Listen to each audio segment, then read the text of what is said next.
안녕하세요. 10월 30일입니다. 한우리 통독표를 따라 사도행전을 통독을 하고 있습니다. 사도행전은 원래 누가복음과 함께 한 권으로 된 책이었으나 2세기경에 두 권으로 나눠졌습니다.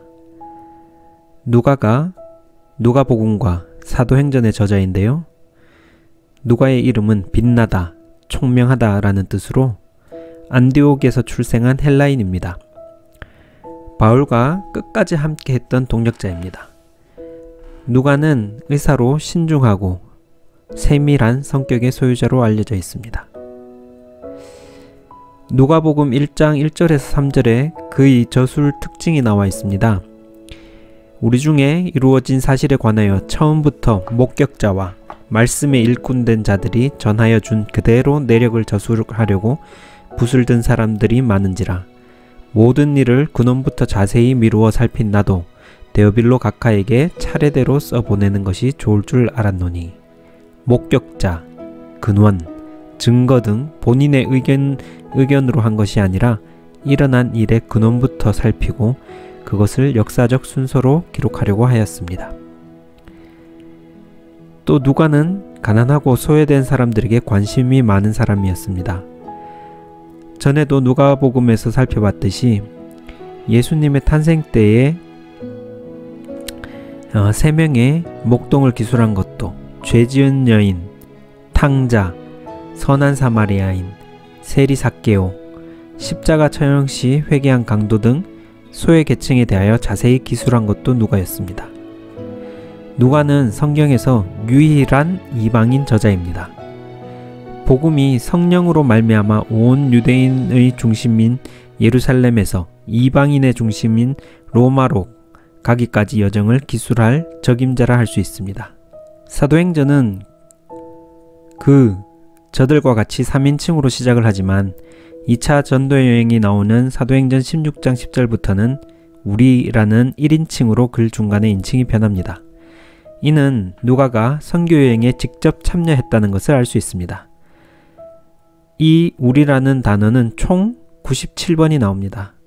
사도행전에서 제일 유명한 구절인 오직 성령이 너희에게 임하시면 너희가 권능을 받고 예루살렘과 온 유대와 사마리아와 땅끝까지 이르러 내 증인이 되리라는 말씀이 사도행전의 틀과 핵심이 됩니다. 복음의 지경이 넓혀져 가는 모습입니다. 누가는 바울과 함께 마게도니아 지역 전도를 함께 하였고 바울이 예루살렘에서 재판을 받을 때에도 로마로 죄인의 몸으로 재판을 받으러 갈 때에도 같이 있었습니다. 이방인이 기록한 성경이니 유대인들의 배척을 당할 수도 있었을 텐데 그런 우려를 불식시키듯 매우 정교하게 사건을 기록하였습니다. 사도행전은 13장을 기준으로 전반부와 후반부를 나눌 수 있는데요. 전반부에서는 사도 베드로가 핵심 인물로 나오고 13장 뒤부터인 후반부에서는 사도 바울이 중심인물로 나옵니다. 누가는 이 두 사도인 베드로와 바울을 의도적으로 대비하고 있습니다. 베드로가 3장에서 나면서 안진뱅이 된 사람을 고친 것을 14장에서는 바울이 안진뱅이를 고치는 것과 대비를 합니다. 또 병든 자를 고치고 귀신을 쫓아내는 것을 베드로는 5장에서 바울은 19장에서 보여줍니다. 8장에서는 베드로가 마술사를 제압하는 장면을 13장에서는 바울이 마술사를 제압하는 장면을 보여줍니다.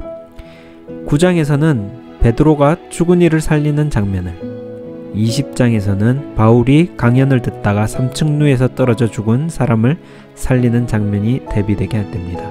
또 12장에서는 베드로가 기적적으로 옥에서 풀려나고 16장에서는 옥에 갇혔던 바울이 지진이 나고 옥문이 열려서 감옥에서 나오게 됩니다. 이렇게 여러 가지 기적 중에서 베드로와 바울이 비슷하게 겪은 기적을 의도적으로 대비를 시킵니다.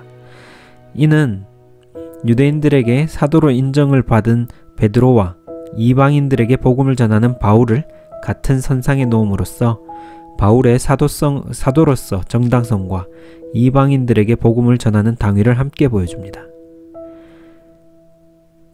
1장에서 7장까지는 예루살렘에서의 증거, 8장에서부터 유대와 사마리아까지의 증거, 13장부터 28장 끝까지는 이방인과 로마에게까지 증거되는 장면에서 복음이 점점 퍼지고 흥왕하여지는 모습을 보여줍니다.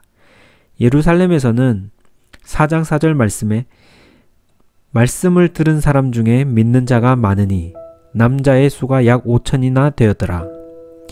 유대와 사마리아에서는 9장 31절에 그리하여 온 유대와 갈릴리와 사마리아 교회가 평안하여 든든히 서고 주를 경외함과 성령의 위로로 진행하여 수가 더 많아지니라.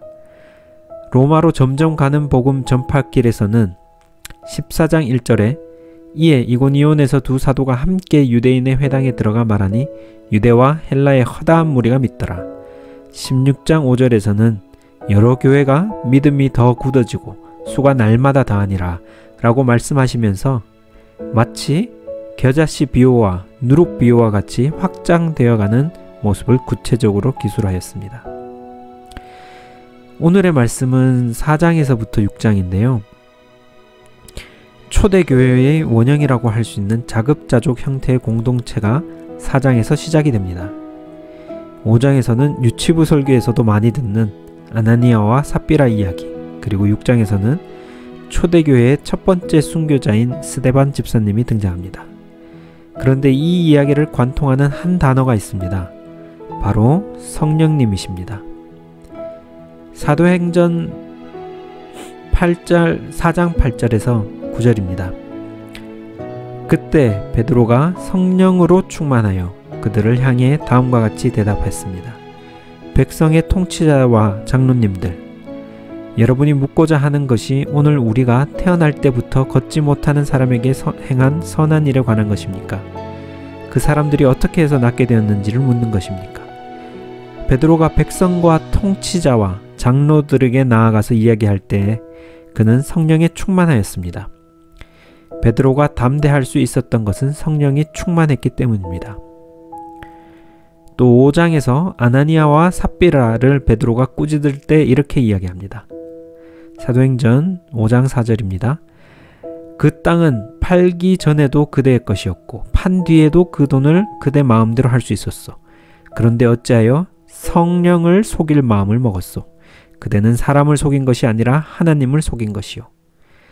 아나니아가 속인 것만으로 질책을 당하는 것이 아니었습니다. 문제는 성령님을 속인 것입니다. 물론 속이는 자체도 옳지 못한 일입니다. 하지만 성령을 속이는 것은 벌을 피할 수 없는 잘못이었습니다. 삽비라를 질책할 때도 마찬가지입니다. 아나니아가 죽은 후 약 3시간쯤 지나서 삽비라가 왔을 때 베드로가 묻습니다. 남편 아나니아가 땅을 팔아서 받은 돈이 이것뿐이요. 삽비라는 그것뿐이라고 대답을 합니다. 이때 베드로가 이렇게 질책을 합니다. 베드로가 다시 말했습니다. 어찌하여 그대와 그대의 남편은 서로 짜고 주님의 성령을 시험할 수 있단 말이오. 보시오. 그대의 남편을 장사 지내고 온 사람들이 문 앞에 있으니 그들이 그대를 메고 나갈 것이오. 이때에도 성령님을 이야기합니다. 어찌하여 성령을 시험할 수 있단 말이오 라고 질책합니다. 그냥 시험을 한 것이 아닙니다. 성령님을 시험한 것입니다. 그냥 거짓말을 하면 안 된다 정도의 교훈을 주는 말씀이 아닙니다. 사도행전 5장의 아나니아와 삽비라 이야기는 아나니아와 삽비라가 중심 인물이 아니라 성령님이 중심이 되는 이야기인 것입니다. 자급자족 형태의 공동체가 가능하였던 것은 성령의 능력으로 가능하였던 것입니다. 인간이 만든 인위적인 공동체가 아니라 성령님께서 주되시는 성령님의 공동체였던 것입니다. 아나니아와 삽비라는 그 성령님을 속이고 시험한 것입니다. 그것이 아니라면 베드로가 성령을 속였다고 질책하지 않고 왜 우리를 속였느냐라고 이야기를 했을 것입니다. 성경을 읽을 때에 하나님께서 살아계시고 실제 존재하신다고 믿지 않고 읽게 되면 그저 고대의 한 설화에 지나지 않습니다. 하지만 하나님께서 실제하시고 지금도 우리와 함께 하신다고 믿는 자가 읽게 되면 성령의 말씀도 살아 움직이게 되는 것입니다. 사도행전은 성령님께서 실제로 살아서 역사하시는 것을 믿고 읽을 때 만이 제대로 이해를 할 수 있게 되는 것입니다. 사도가 주 인물로 나와서 사도행전으로 이름을 지어졌지만 성령님께서 일하시는 성령행전이기도 합니다. 아나니아와 삽비라가 속한 초대 자급자족 공동체는 성령님으로 시작된 공동체입니다. 4장 31절에서 34절입니다. 제자들이 기도를 마치자 그들이 모여있는 곳이 흔들렸습니다. 제자들은 모든 성령으로 충만해져서 하나님의 말씀을 담대하게 전하였습니다. 믿는 사람들의 무리가 다 한 마음과 한 정신으로 자기의 것을 자기 것이라고 말하는 사람이 한 사람도 없이 자기가 가지고 있는 모든 것을 서로 나누어 썼습니다. 사도들은 계속해서 큰 능력으로 주 예수님의 부활을 증언하였습니다. 하나님께서는 모든 사람들에게 더 많은 은혜를 베푸셨습니다. 그들 중에 부족한 것이 있는 사람이 하나도 없었습니다. 제자들이 성령이 충만하여 말씀을 전하고 믿는 사람들이 자신의 것을 내어놓고 함께 나눠 쓰기를 시작하였습니다. 그리고 아마도 역사상 인간의 힘으로는 한 번도 성공한 적이 없는 그들 중에 부족한 것이 있는 사람이 한 사람도 없는 일이 벌어졌습니다. 우리가 여러 사회 문제를 접하고 잘못된 것을 고치고 사회 부조리를 밝혀내어서 좀 더 나은 사회를 만들려고 합니다. 하지만 영원히 끝나지 않을 숙제와 같이 한 가지 일을 해결하면 다음 문제가 터지고는 합니다. 하지만 성령님의 도움 없이는 여러 사회 문제는 다람쥐 쳇바퀴 돌듯이 비슷한 종류의 문제를 계속 만들어냅니다. 그런데 사도행전의 초대교회에서 성령 충만한 사람들로 인하여 사회 문제까지 함께 해결되는 모습을 봅니다. 사도행전은 성령님이 중심이 되십니다. 6장의 스데반 집사님의 등장도 마찬가지입니다. 12사도가 하나님의 말씀을 전하는 것을 더 집중하기 위해서 7집사를 뽑기로 합니다. 6장 2절에 그래서 12사도가 제자들을 모두 불러서 말했습니다. 음식을 나눠주는 일 때문에 우리가 하나님의 말씀을 가르치는 일을 소홀히 하는 것은 옳지 않습니다. 그러니 형제 여러분들 중에서 성령과 지혜가 충만하다고 인정받는 사람 7명을 뽑으십시오. 바로 성령과 지혜가 충만한 사람입니다. 성령님이 기준이 되는 것입니다. 그런데 성령 받은 사람 특징이 있습니다. 성령이 충만하면 복음을 선포하는 것입니다. 스데반 집사님을 뽑을 때에는 여러 행정 업무, 특히 음식을 나눠주는 일을 하려고 뽑았는데 집사로 뽑히자마자 말씀을 전하는 모습이 나옵니다. 이렇게 사도행전은 각각의 사도들과 성도들의 하나하나의 이야기가 아니라 성령님으로 인해 연속되는 이야기입니다. 사도행전 1장에서는 사도행전 스토리가 어떻게 흘러갈 것인가를 너무도 유명한 구절로 선언적으로 선포합니다. 1장 8절입니다. 오직 성령이 너희에게 임하시면 너희가 권능을 받고 예루살렘과 온 유대와 사마리아와 땅끝까지 이르러 내 증인이 되리라고 말씀하십니다.